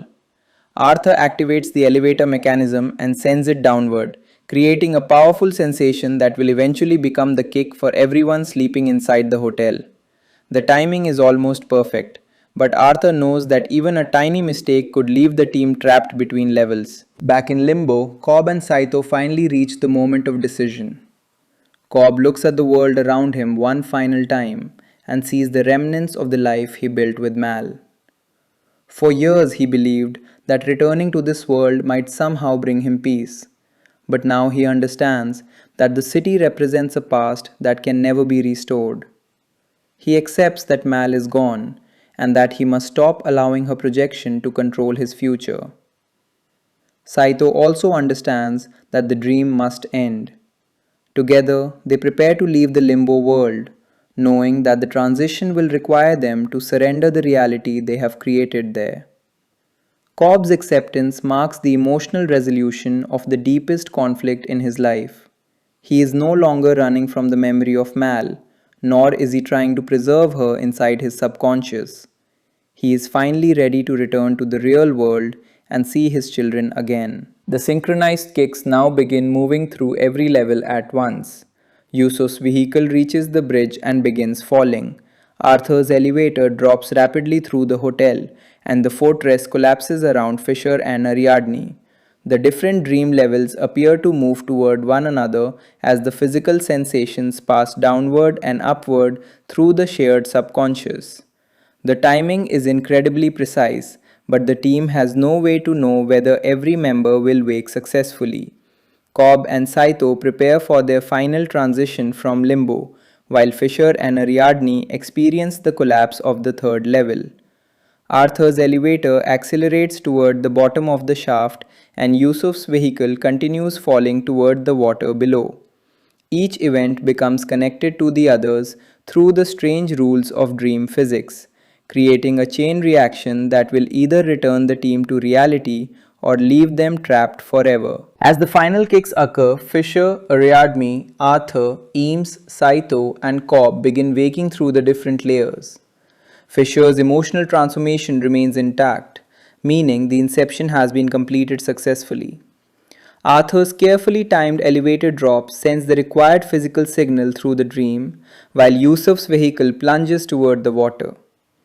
Cobb and Saito finally leave limbo, escaping the endless subconscious world they had become trapped within.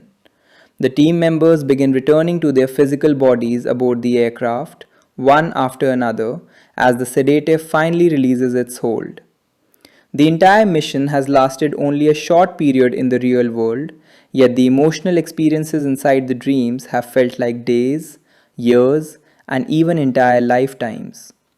Cobb opens his eyes aboard the aircraft and realizes that the impossible mission may have actually succeeded. As the aircraft approaches its destination, the team quietly returns to their seats and attempts to behave as though nothing unusual has happened. Fisher appears calm, but inside his mind, the idea implanted by Cobb's team continues growing. He has already accepted the belief that his father wanted him to become independent, and the emotional connection is strong enough that the idea may influence the rest of his life. Saito keeps his promise and makes the necessary arrangements that will allow Cobb to return to the United States without being arrested. Cobb, exhausted after everything he has experienced, finally sees the possibility of going home. Yet, the most important change is not what happened to Fisher or Saito. The greatest change has happened inside Cobb himself. After years of guilt, he has finally confronted Mal's memory and accepted that he cannot live inside the past forever. When the aircraft lands, Cobb moves through the airport with a mixture of relief and disbelief. Authorities are waiting, but instead of arresting him, they allow him to pass because Saito has fulfilled his promise. Cobb is finally free to return home. He travels toward the house where his children live, carrying the small spinning top that has always served as his reality check. For years, Cobb has imagined seeing his children's faces again, but every time he entered a dream, the memory of them remained incomplete. Now, standing in the real world, he finally walks toward them without fear that they will disappear.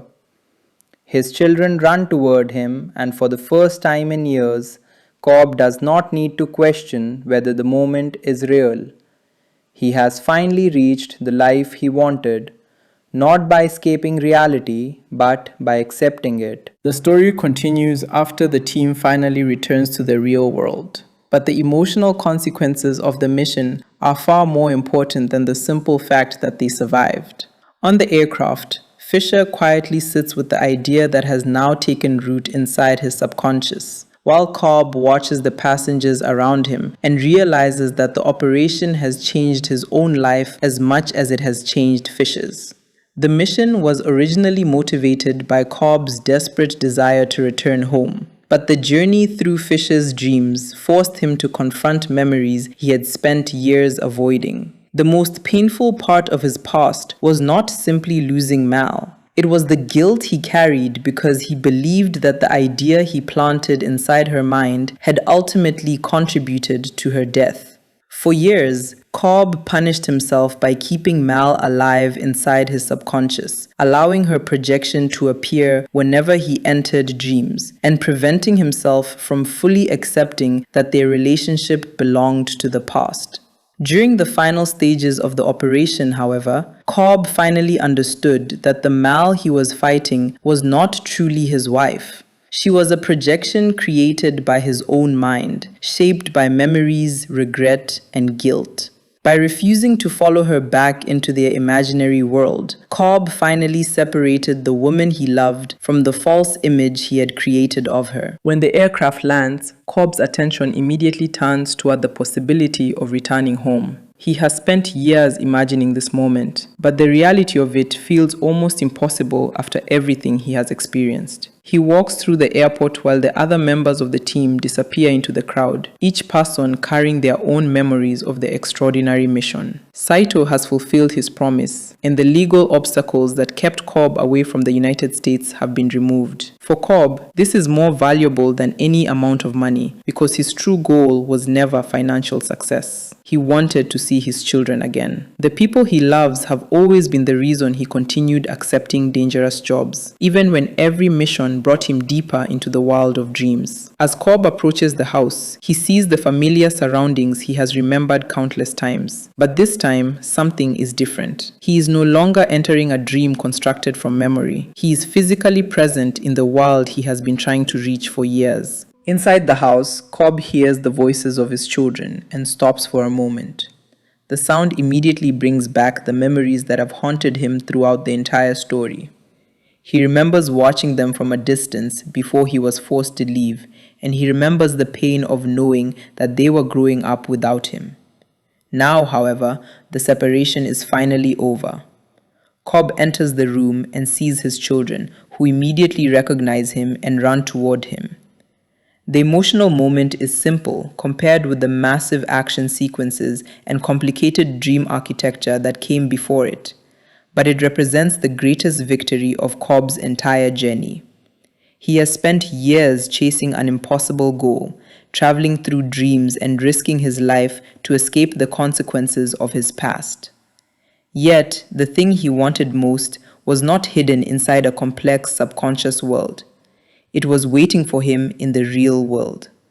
Cobb embraces his children and finally allows himself to experience the moment without questioning whether it is real. The emotional significance of the reunion becomes even stronger because Cobb has finally stopped trying to control every detail of his reality. Throughout the movie, he has relied on tests, rules, memories, and carefully designed environments to determine what is real and what is not. The spinning top has been one of the most important symbols of this struggle. When Cobb was trapped in the world of dreams, he used the top as a totem to test reality. If the top continued spinning without stopping, he would know that he was dreaming. If it eventually fell, he would know that he was awake. However, by the time Cobb returns home, he no longer wants to depend entirely on the test. He sees his children and chooses to embrace the moment instead of obsessively checking whether the environment is real. This represents a major change in his character. The man who once could not stop questioning reality finally understands that sometimes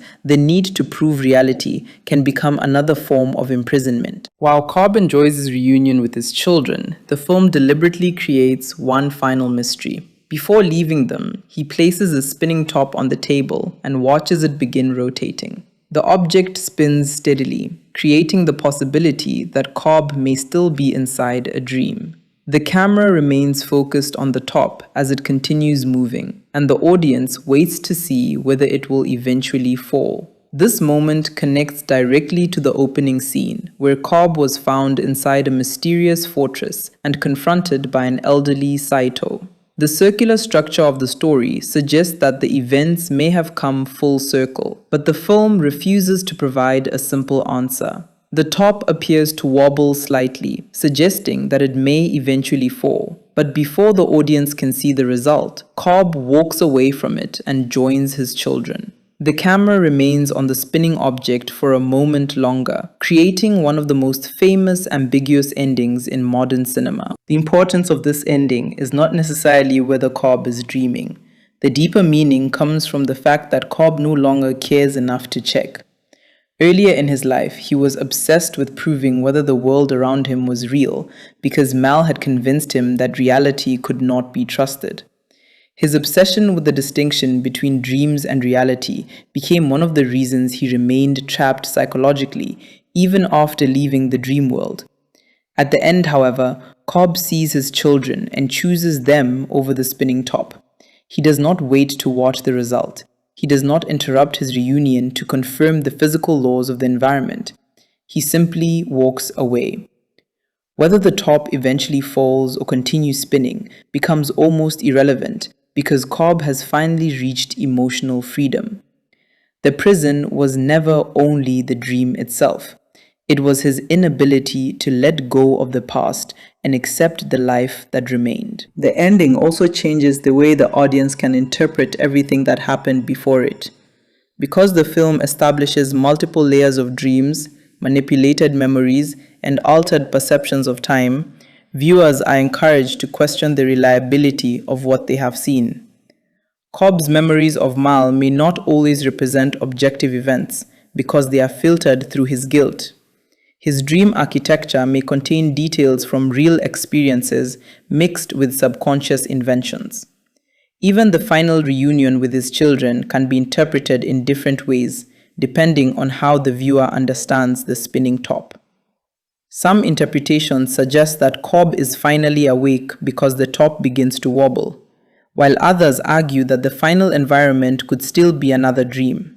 The film intentionally avoids confirming either possibility. Instead, it asks the audience to consider whether objective reality is always the most important thing when a person feels emotionally fulfilled. At the same time, Fisher's story reaches its own quiet conclusion. The idea implanted inside his mind has been carefully constructed around his relationship with his father, meaning that the decision he makes after returning to reality may influence the future of his enormous business empire. He believes that his father wanted him to become independent and create something of his own. Because the idea has been integrated into his emotional memories, Fisher is unlikely to recognize it as an external manipulation. This is the true power of Inception. Cobb's team did not simply tell Fisher what to do. They created an emotional journey that allowed him to reach the desired conclusion himself. The success of the operation demonstrates why Inception is considered so difficult. An idea cannot simply be inserted into someone's mind like information. It must be connected to something emotionally powerful enough that the target protects it as if it were his own belief. Saito's role also becomes significant because his promise to Cobb was essential to the entire operation. At the beginning of the mission, Saito wanted Fisher's business empire divided for his own strategic reasons, and he was willing to spend an enormous amount of money to achieve that objective. But the journey through the dreams forces him to experience the same uncertainty about reality that Cobb has struggled with for years. When Saito becomes trapped in limbo, he loses his connection to the mission and forgets the life he once lived. Cobb's arrival reminds him that the agreement still matters and gives him a reason to return. The relationship between the two men therefore becomes more than a simple business arrangement. Cobb saves Saito from an eternity inside limbo, and Saito ultimately gives Cobb the opportunity to return to his children.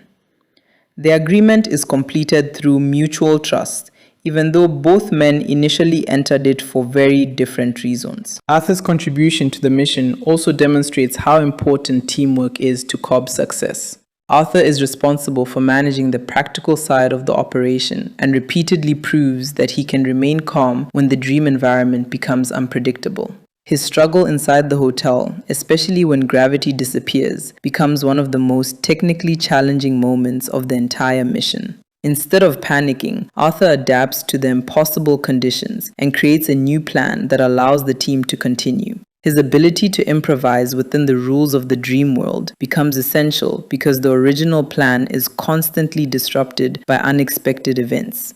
Arthur also acts as a counterbalance to Cobb's emotional instability. Where Cobb becomes distracted by memories of Mal, Arthur remains focused on the mission. Their partnership works because each man possesses strengths the other lacks. Eames also proves why he was essential to the operation.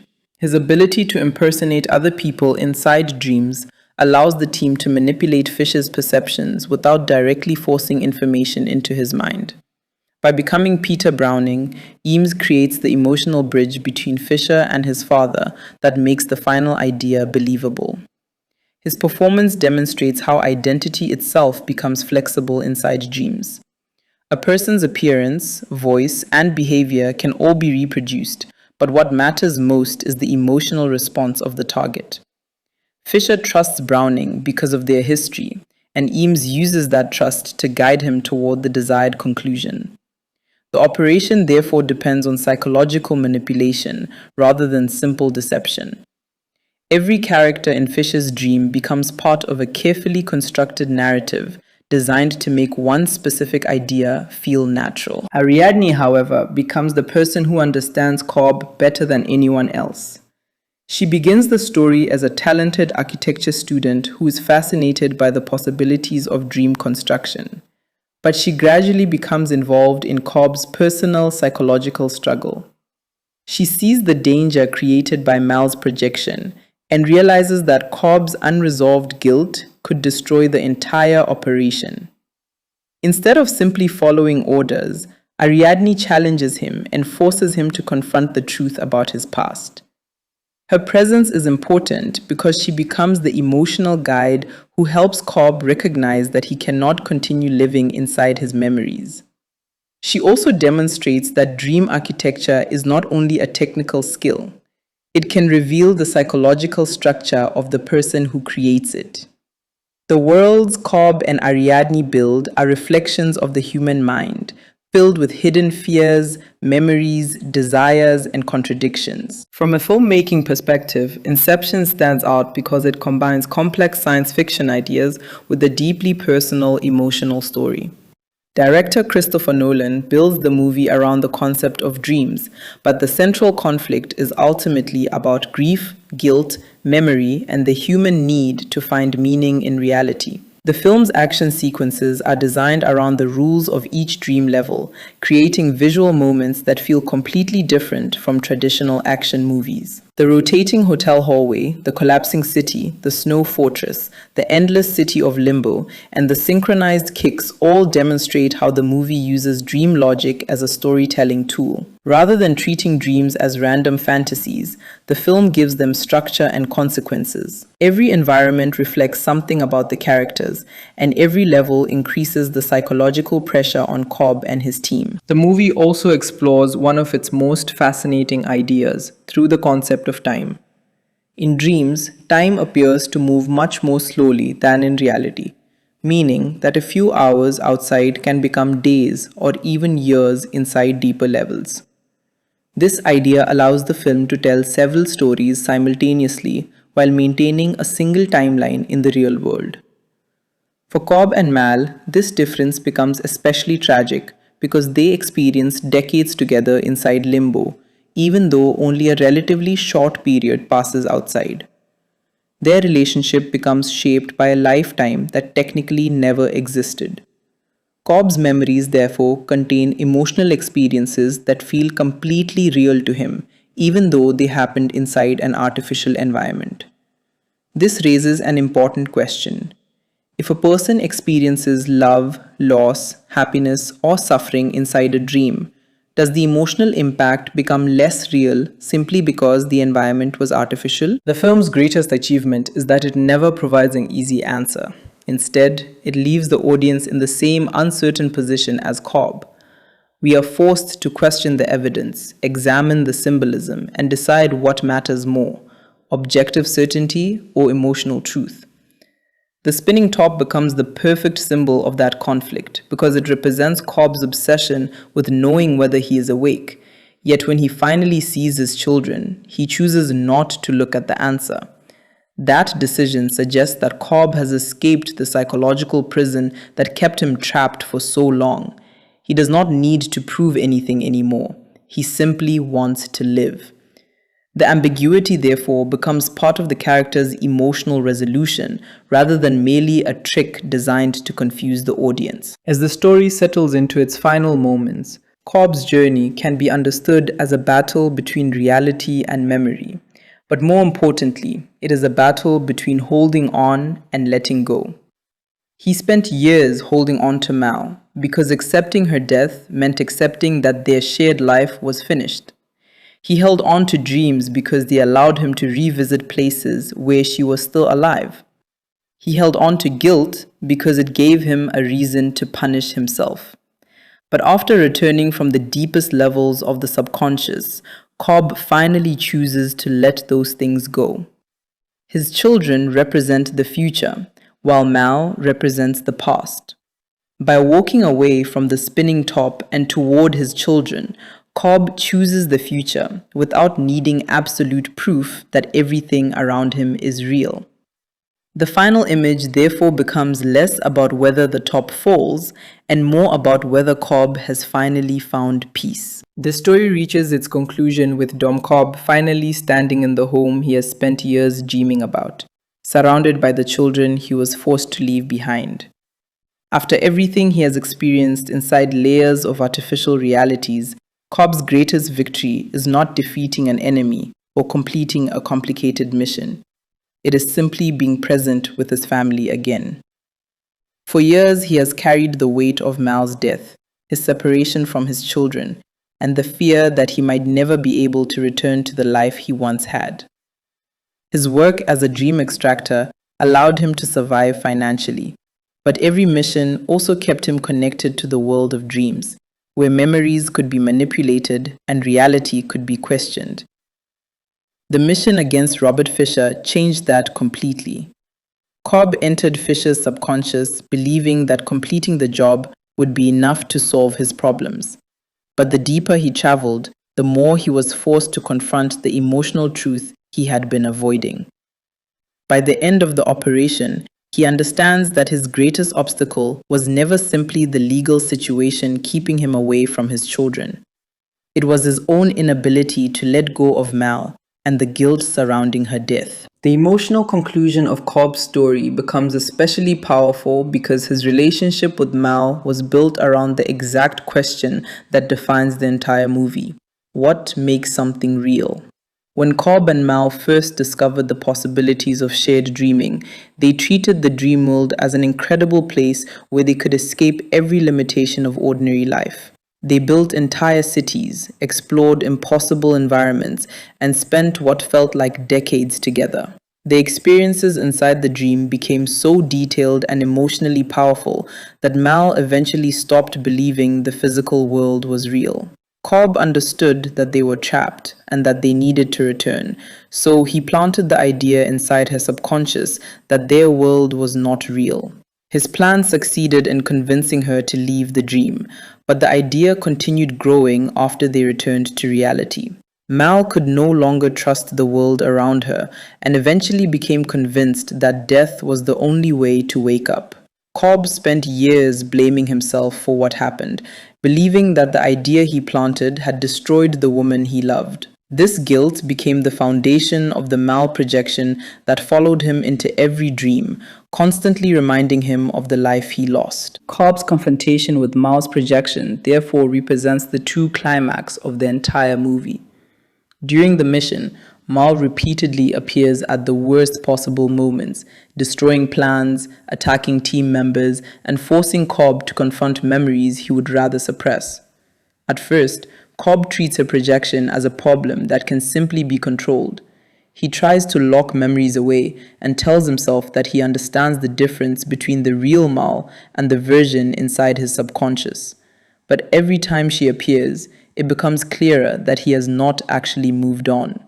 The projection knows exactly what to say because it is created from Cobb's own memories and emotions. She represents the part of him that still wants to return to the past, the part that believes he could somehow recover the life he shared with her. Ariadne eventually recognizes this and forces Cobb to acknowledge the truth. The Mal inside his mind is not his wife. She is an image created by his subconscious, and Cobb has the power to stop allowing that image to control him.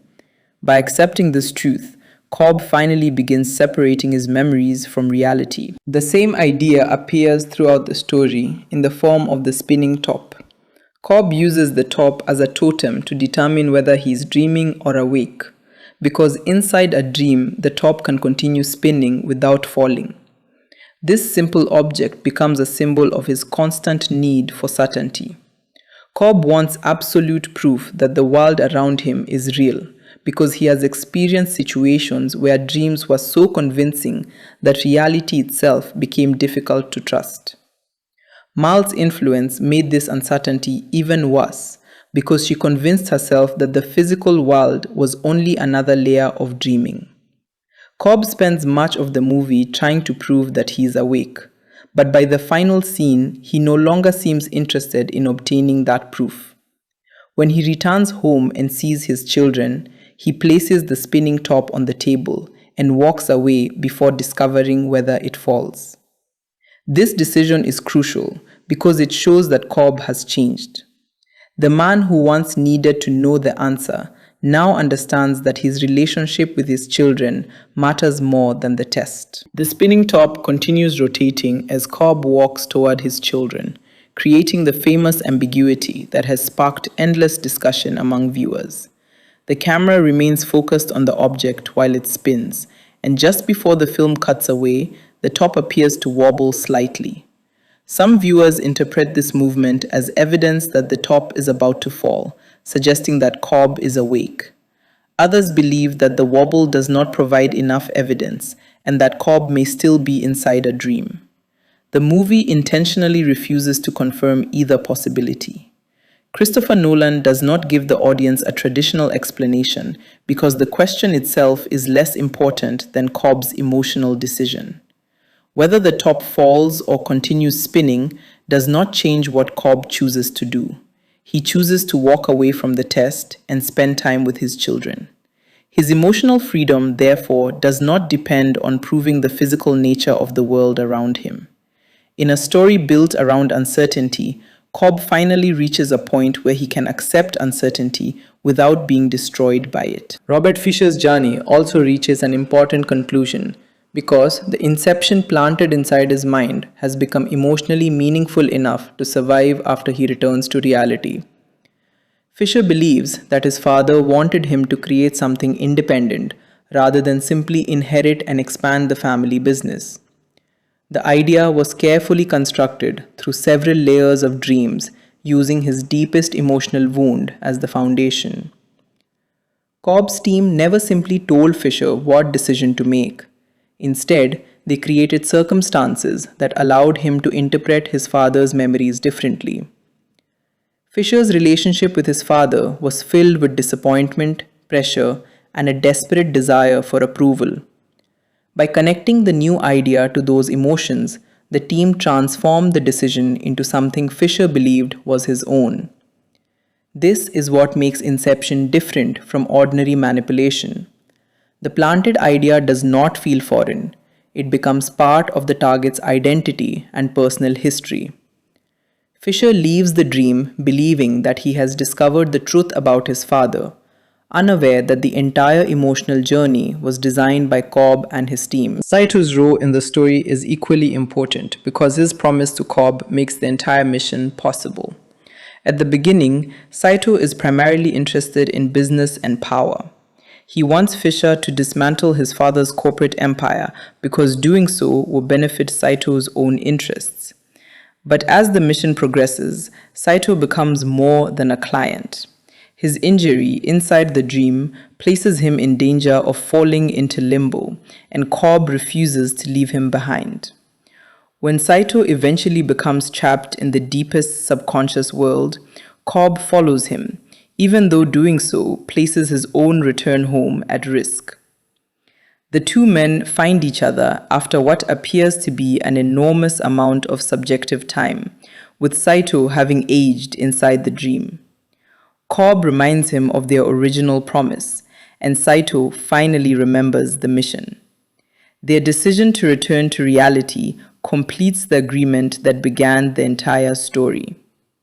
Saito keeps his word by removing the obstacle preventing Cobb from going home, while Cobb keeps his promise by refusing to abandon Saito in limbo. Ariadne's journey is another major part of the movie, because she begins as a talented architecture student who has almost no experience with the dangerous world Cobb inhabits. At first, she is fascinated by the ability to create impossible dream environments. She sees the dream world as an enormous creative space where ordinary physical laws no longer apply. But as she becomes involved in Cobb's mission, she realizes that dreams are not simply places of imagination. They are reflections of the subconscious mind, and the deeper someone goes, the more personal and dangerous the environment becomes. Ariadne sees firsthand how Cobb's memories of Mao can invade a carefully constructed dream and destroy the operation. Rather than remaining a passive member of the team, she confronts Cobb and forces him to acknowledge the psychological damage he has been carrying. Her role becomes essential because she is one of the few people willing to challenge him emotionally. By helping Cobb confront Mao, Ariadne does more than protect the mission. She helps him take the final step toward accepting his past. Arthur's role demonstrates the importance of discipline and technical precision within the team. While Cobb is driven by emotion and memory, Arthur remains focused on the practical mechanics of dream sharing. He understands the rules of each dream level and constantly monitors the timing of the operation. His most memorable challenge occurs inside the hotel, where the loss of gravity makes ordinary movement almost impossible. Instead of abandoning the mission, Arthur adapts to the changing environment and creates a new method for generating the kick required to wake the team. His ability to remain calm under impossible circumstances demonstrates why Cobb trusts him. Arthur is also the character who most clearly understands that dream architecture must follow specific rules even when the environment appears impossible. His professionalism balances Cobb's emotional instability and helps keep the mission moving when unexpected problems threaten to destroy it. Eames contributes a completely different skill set. His ability to imitate other people inside dreams allows the team to manipulate Fisher's perceptions at a psychological level that would otherwise be impossible. By taking the appearance of Peter Browning, Eames becomes a familiar and trusted figure in Fisher's mind. He uses that identity to introduce doubts and suggestions about Fisher's relationship with his father. The success of the operation depends on Eames making Fisher believe that these conversations are genuine, because even a small mistake could cause Fisher to recognize the deception. Eames therefore demonstrates how identity itself becomes flexible within the dream world. A person can look like someone else, speak like someone else, and influence another person's emotions simply by changing their projected identity. Yet, the deeper lesson is that manipulation only works when it connects with something the target already believes or desires. Eames does not create Fisher's emotional conflict. He simply finds a way to use it. Yusuf's contribution may seem less dramatic at first, but his role becomes critical because he controls the first dream level and prepares the powerful sedative that makes the entire operation possible. Without Yusuf's chemistry, the team would not have enough time to move through the multiple layers required for Inception. His driving during the first dream level also becomes the foundation for the synchronized kicks. Every movement of the vehicle affects the deeper levels, meaning that Yusuf's actions influence Arthur's hotel environment and Ariadne's fortress. His responsibility is therefore enormous because one mistake at the top of the dream structure can affect everyone below him.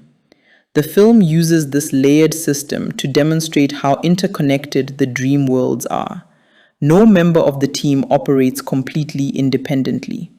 Each person's actions create consequences that travel through the subconscious levels. From a broader filmmaking perspective, Inception became one of the most ambitious science fiction films of its era because it combined an original concept with blockbuster-scale action and an emotionally complicated central character.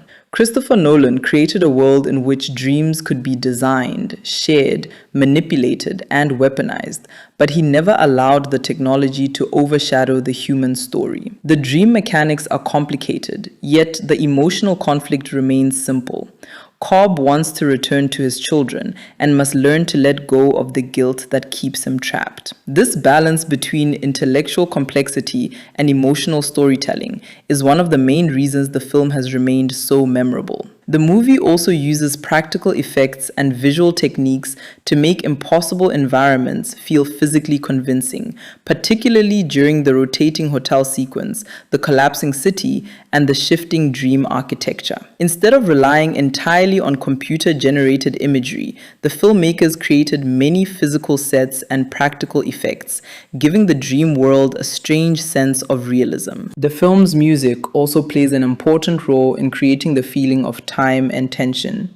Hans Zimmer's powerful score becomes especially significant during the synchronized kick sequences, where the same musical ideas appear to stretch and transform as the characters move through different dream levels.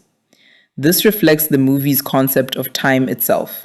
A musical moment that feels short at one level can become dramatically longer at another because the dreamers experience time differently. The soundtrack, therefore, does more than create excitement. It reinforces the structure of the story and helps the audience understand the relationship between the different layers. The visual editing works in a similar way, constantly moving between the dream levels while showing how actions in one environment affect another. The result is a complex narrative that still feels connected because every level follows the same underlying chain of cause and effect. At its deepest level, Inception is not really about stealing secrets or planting ideas. It is about the power of ideas once they enter the human mind. Cobb understands this better than anyone because he personally experienced the consequences of planting an idea inside Mal. The thought he gave her became stronger than reality itself, eventually shaping every decision she made. This experience is what makes Cobb afraid of Inception while also making him uniquely qualified to perform it. He knows that an idea can begin as something tiny and eventually become powerful enough to control an entire life. Fisher's story demonstrates the same principle in a different way.